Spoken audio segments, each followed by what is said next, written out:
曾经有外国科学家极力反对人工智能，因为在他们的推测中，如果人工智能产生了自主意识，就会反客为主控制人类，而这一天终究到来了。这一切还要从我万年不收拾的窝说起。老妈大脚一跺，表示若我不收拾家，我就收拾你。临走前还不忘送我一道附加题，院中的草也该除除了。恰到此时，我的救星回来了，我抱着他粗壮的大腿，恳求他让我件道具用用。可我的育儿机器人此时只想解决温饱问题，我只好使出最油腻的求猫方法。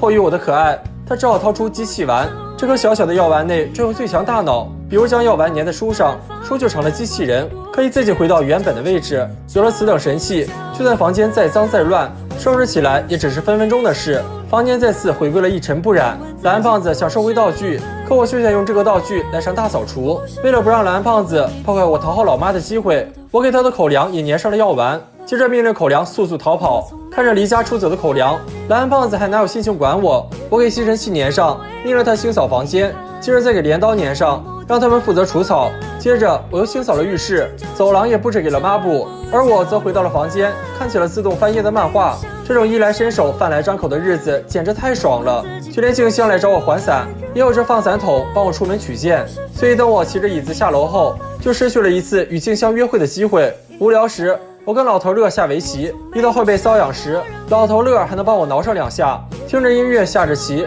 可老头乐的实力就像开了挂的电脑，我完全被碾压。如果我口渴了，可乐就会蹦到我面前，让我蹲喝个够。就在我神清气爽之时，收音机里竟发出了噪音。谁让我家清贫如洗，只能用得起便宜货？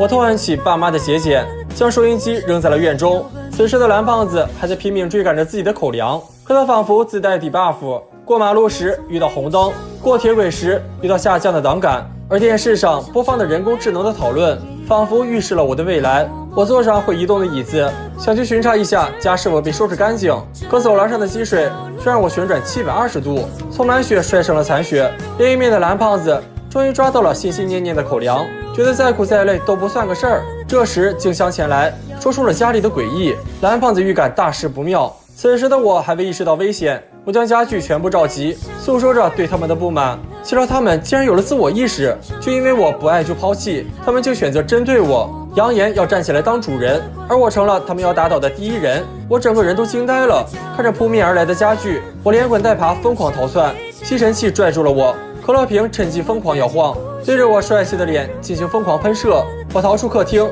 不曾想走廊上还有更凶狠的埋伏。我被锅碗瓢盆敲得满眼小星星，刀叉还把我当成了靶子。本以为逃回房间就安全了，可房间中等待我的是成群的书架，我被逼到了墙角，其他家具也赶来了。就在我以为要跟这个世界道别时，家具仿佛卡了 bug， 停在了半空，而后纷纷从空中掉落。原来是蓝胖子及时赶回，用吸铁石吸走了家具上的机器丸。只是虽然得救了，可这家里乱的貌似比没收拾前更乱了。不要走开，下集更精彩。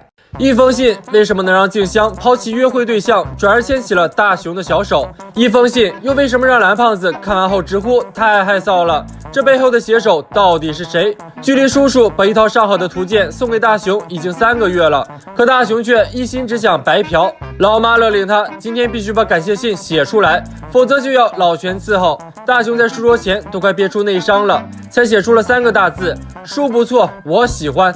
完美诠释了什么叫做没文化真可怕。蓝胖子只好掏出模范书信笔来帮大熊，笔一碰到纸，大熊的手就开始自己写信了。不仅字迹优美，内容也是没得说，成功的过了老妈这一关。寄完了信，大熊还想再写几封，却遇到了他最不想见的人——学霸。虽然他只是在跟静香聊物理化，可在大熊眼里，他俩就是在眉目传情。大熊只觉得头顶有一片青青大草原。自知不如学霸会说话的大熊忽然有了个好主意，跑回家拿起模范书信笔，闭着眼睛就开始给静香写信。蓝胖子接过信一读，好家伙，这写的都是啥？全是限制级内容。别说蓝胖子读不下去，大熊自己看了都脸红的像个番茄。原来是因为年龄刻度调成了成人，大熊只好用小学生的语气再写一封。这次的信一开头就正常多了，而且还很诚实的描写了大熊本熊，又呆又丑，又笨又懒，小气鬼和色狼都沾点。大熊听了真是老心扎铁。可是接下来的内容却让蓝胖子读不下去了，哽咽了好一会儿后，哭得稀里哗啦的。大雄自己看了信也嚎啕大哭起来，这么感人的信的作者竟是我自己啊！蓝胖子是个合格的辅助，一张超快速送达邮票，让邮递员直接来到了大雄家里，把信直接送给了还在和学霸散步的静香。静香读了信之后，感动的话都说不出来了。学霸更是感叹：香香，看来还是大雄更爱你，只留下自己45度角仰望天空，不让泪水流下来。静香一跑来就主动牵起了大雄的手，还要来个2人散步。蓝胖子不仅露出了姨妈笑，然而大雄像极了见光死的网恋人，满嘴都是大白话，跟信里写的完全不一样。静香都开始怀疑那封信到底是不是他本人写的了。长与不长，却是无话可说的你我间最远的距离。回去的路上，学霸又出现了，见静香一下子就被调走了，大雄的头顶可真是万马奔腾。奔现失败的大雄回到家就开始大哭特哭。蓝胖子决定见招拆招，让大雄拿上模范信件笔和本子去找静香。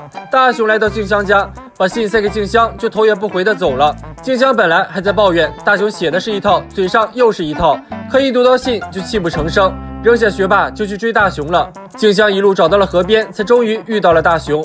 他早知道静香会来，嘴角都快咧到耳根子了。静香再次牵起了大雄的手，他愿意和大雄再续前缘。画风突然向着2人心中的方向突变。闺房中，大雄一直玩命写，静香一直含泪读。大雄怕一张嘴又得玩完，只能埋头苦写。看到这男默女泪的一幕的蓝胖子也救不了大雄，追妻路漫漫，还得自己争取啊！小伙伴们，如果跟蓝胖子玩石头剪刀布，你会出什么呢？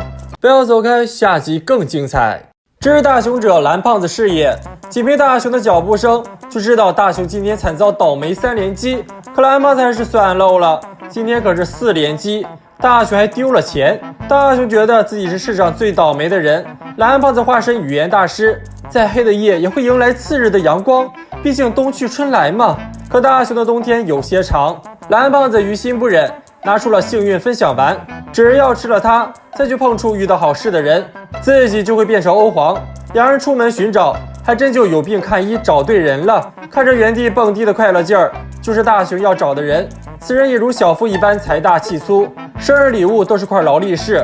蓝胖子立马掏出道具，让大雄服下，再大力助攻，帮助大雄跟此人亲密接触。火急火燎往家冲，直奔劳力士而去。果然家里来了客人，是要穷游绕日本一圈的五郎哥，而且还带了礼物。看来劳力士有着落了，如果不出意外的话，要出意外了。时间沙漏，法拉利变自行车落差太大，原来是药剂还有时间差，因为摸完欧皇时间隔了太久，所以才会劳力士变沙漏。大雄渴望搜寻好事机器，可蓝胖子根本没有，大雄只能再次出门碰运气。不认识的路人又不方便问，好不容易碰到个熟人，可从这画风出奇的眼妆来看，此人绝对没好事。功夫不负有心人，目标终于出现。春夫掏个下水道，竟然捡到了钻戒，10金不昧，施主给了巨款奖励。大雄扑闪着大眼睛，只求变欧皇。回到家，去变成掏水沟小能手，只求也能挖到个钻戒，一夜暴富。可挖了一整条街，别说钻戒了，连元店的戒指都没见到。蓝胖子觉得有蹊跷，找到春夫一问才知道，捡钻戒这事儿都过去1年了。火急火燎冲回家，虽然大雄找到了5元巨款，但钻戒是绝对没戏了。这时静香路过，看着满面春光，就知道有好事。果不其然，静香考了100分，这不就是大雄想要的吗？激动的心，颤抖的手，要不是蓝胖子拉着，估计大雄就要住孤生了。可日防夜防，老妈难防，逼着大雄上交考卷。此时不逃，更待何时？因为毫无悬念，又是0分，只能寄希望于静香了。首先来到公园洗净小手，然后以最快的方式穿过任意门。这熟悉的画面，大雄只能让静香洗干净，等自己。岂料还没等到静香，大雄就倒了8倍的血霉，真是冤家路窄。胖虎邀了大雄去凑人头，面对被老妈打后被胖虎打这道必死的送命题，大雄选择了前者。比赛场上，胖虎让大雄好好打，岂料大雄的球技简直离谱，胖虎被气得杀气腾腾，大雄却毫无战意。胖虎气得指着大雄就破口大骂。可就算胖虎发飙，大雄的球技就能提高吗？看到对方选手打出了全垒打，蓝胖子劝大雄赶紧冲，这样你也能来个全垒打。只是大雄这个方式有些奇葩，竟跑去敌方阵营恭贺胜利。就算胖虎脾气再好，也要把大雄吹成全身骨折。好不容易逃出升天，终于见到了心心念念的媳妇儿，二话不说就拉起了爱的小手。可刚回到家，历史却惊人的相似，依然0分。眼看老妈要化身女帝重拳出击，救星来了。原来老师也会犯错，批错了试卷。Oh my god， 比0分足足多了30分。那么小伙伴们一般考了多少分会被家长表扬呢？不要走开，下集更精彩。大雄不要静香了，竟跟球传出了绯闻，一起泡澡澡，一起睡觉觉，难不成这球还能给生娃？有的猫只想安静的吃成胖子，有的运动废柴却想当最强王者，直到误伤了蓝胖子。看着蓝胖子不省人事，大雄终于道出了心事。团队赛输了，可这锅都成了大雄一人的。胖虎怪大雄老3阵出局，大雄却怪胖虎投球太差，真是蹬鼻子上脸不要命了。胖虎气到身高暴涨40米，要跟大雄来场生死对决，而到对决只有1周时间了。虽然练不练，结局都要吃胖虎的拳头。既然结局只有一个，大雄还不如自暴自弃。为了大雄必胜，蓝胖子拿出培养手筋，区手筋如何能赢胖虎？只见蓝胖子虔诚的擦着球，口念咒语，弯曲吧，弯曲吧，然后跑到对面，小球一抛，看似平平无奇的直线球，大雄竟然没接住。这就是蓝胖子刚才念经的效果。只要大雄虔诚的练习，道具就会越来越听话。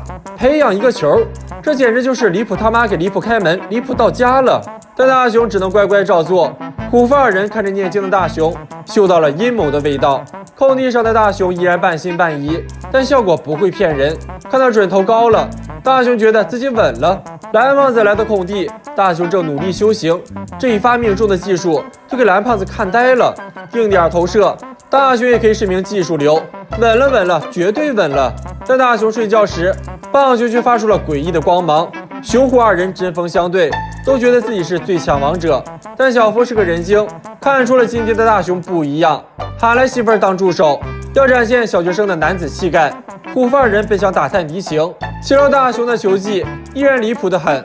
回家练习又误伤了蓝胖子，还甩锅蓝胖子的二手道具不好用。但真相是大雄3秒真男人，3天擦球2天偷懒。大雄要反击了，反重力上台阶，牛顿来了都得翘起棺材板。4两拨千斤，棒球拉轮胎。大雄把棒球当宝宝，一起泡澡，一起睡觉。大雄自信满满，潇洒地走出2步，就遇到媳妇儿忘带钥匙，无家可归。但大雄膀胱一扫，看到窗户有漏洞，一发投射，棒球各种风骚走位，帮媳妇儿打开了家门。棒球开瓶盖，这发网上绝对能一夜涨粉超100万。摘柿子也是一手绝活。公园旁的工地上，一辆吊车正在施工，而蓝胖子陪大雄做着决战前的训练。虽然周围妖风大作，但为了让胖虎扑街，大雄只能笨鸟先飞。可风力实在太大，眼看蓝胖子要被压成2维猫，大雄出手了，棒球燃着火光冲向吊车。大雄一声呐喊，小球4两拨千斤，救下了头硬如铁的蓝胖子。蓝胖子都惊呆了，没想到大雄竟会成长到如此地步。胖虎这抡着大棒想把大雄吹成吉娃娃，大雄就闪亮登场，要让胖虎见识自己的魔球。虎父二人就位，岂料大雄一发投射，却投了个寂寞。但重头戏才开始，大雄不讲武德，说好的比棒球，不是比棒球的大小啊。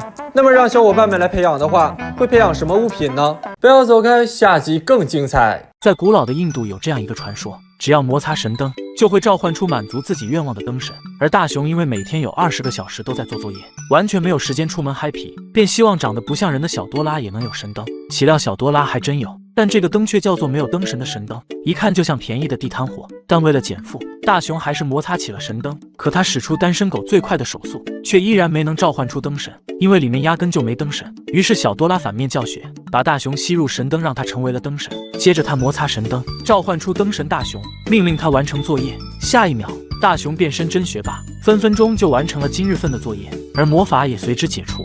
虽然被小多拉摆了一道，但没有了作业的压力，大雄很高兴。但一码归一码，有仇必报才是铁血真汉子。于是大雄反手对小多拉使用，要把他变成一个大冤种。接着摩擦神灯，召唤出一头秃头大脸怪，让他打扫被自己弄乱的房间。已被洗脑的小多拉非但没有怨言，反而心甘情愿地当个扫地机器人。然而就在大雄要去找静香玩时，老妈却拦住他。让他当个买菜工具人。于是大熊人狠话不多，直接把老妈吸进了神灯，接着熟练的摩擦，让新进灯神本分的做个主妇，自己的菜自己去买。之后大熊便踏上了见静香之路，没想到半路杀出个小夫，表示自己买了许多陆木动漫。大熊找到了静香，可却被告知要打扫庭院，于是大熊直接摩擦神灯，召唤出了胖虎，让他当个扫地机器人，毕竟免费的劳动力，哪个老板都喜欢。然而静香又表示要先做作业，于是大熊直接找到老师，对他使用了神灯魔法，并给他安排了一份帮静香完成作业的职务。这下静香不高兴了，毕竟让他人帮写作业毫无意义，只有自己完成才会进步。大熊也是扛不住啰嗦的婆娘，直接把静香吸进神灯，让她闭嘴，接着再把她变成灯神，让她做自己喜欢做的事情。岂料静香竟拿起小提琴，当着大熊的面就拉起了大杀器。与此同时，胖虎打扫完解除魔法，刚想找大熊报仇，就被静香的杀气误伤，于是大熊梅开二度把胖虎吸进了神灯。就在这时，静香跟老师的魔法相继解除，而小夫也杀上了门。但他没想到，第4方势力的小多拉与第5方势力的老妈也在此时解除了魔法，于是5方势力组团追杀，吓得大熊只能为所走位，疯狂蹲草丛。但这种半场开香槟的剧情要出意外了，因为他忘了胖虎仍在神灯当中。当小多拉猜出诡计多端的大熊的藏身之所，摩擦起神灯后，大熊已被胖虎锤得只剩半条命了。那么你们有什么愿望可以留言许愿哟。